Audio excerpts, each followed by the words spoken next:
Let's have a look to the basic elements to insert and to change entities in the 2D environment. We start to insert in our drawing a rectangle, center sizes. As for other 2D and 3D commands, we have the possibility to insert in the mini dialogues the parameter for the entity creation, in this case sizes and angle. We can edit the value in the orange mini dialog. Tab confirms the value, and other tab moves the focus on the following mini dialog. Let's see the bisector command. It allows to insert a line entity. We select unlimited type to create a line till the end of the current viewport.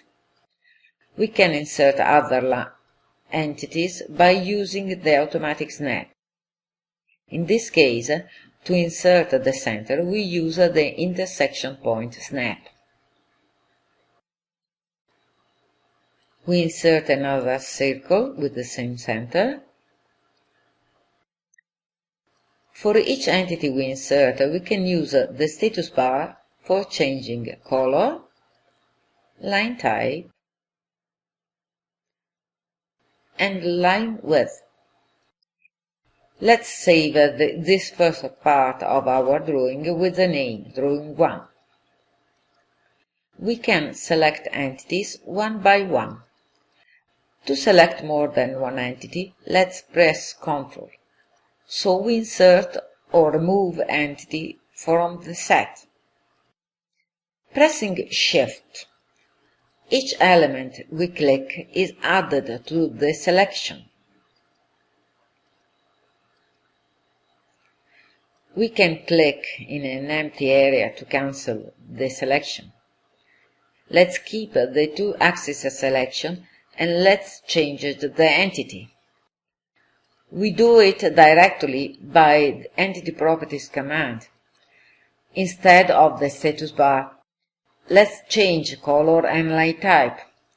This is another way to change these general properties. They are the same for all the entities. In the fillet command, we have different type of sequence. We can use the single sequence or the multiple one, which keeps the last entity selected as the first one for the following fillets. Let's take a look to another command for inserting line entities. We are inserting the lines for the construction in the drawing environment, and then we will change them for other commands. The line given angle command requires only an angle and a point. Let's use the snap to define the line position and insert other construction lines.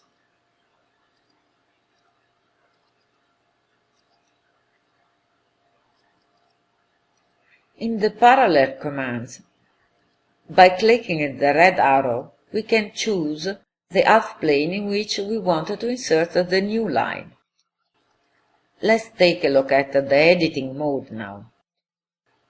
If we are selecting a line nearby the end, we can change both the length and its inclination angle.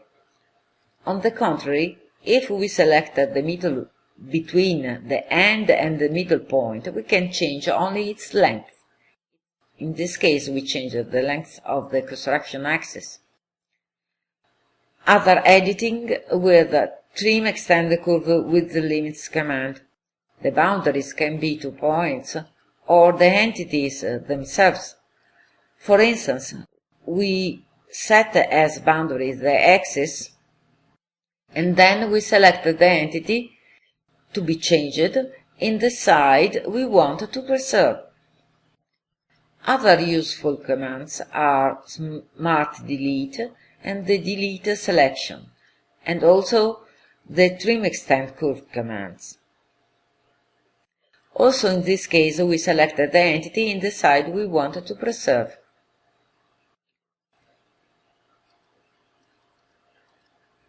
Let's see the window selection. Starting from left to right, we select the entities completely enclosed within the window. From left to right by clicking F3 key, we select all the entities outside the window. Starting from right to left, the graphical feedback is different. The selected entities are the objects within or crossing the window. If we repeat the selection by clicking F3, the selected entities are all the ones outside and crossing the selection window. By using the mirror command and the copy mode, we can insert a copy of all the selected entities and respect the symmetry axis. To clean up our drawing, we can use the Remove Overlaps command. It merges consecutive lines into one single entity and removes possible overlaps. We can select the whole document or only a part of it by using a window. After clicking Apply, we see a report of the actions. In this case, the command merged the horizontal lines to obtain only one entity instead of two. Let's save with a different name.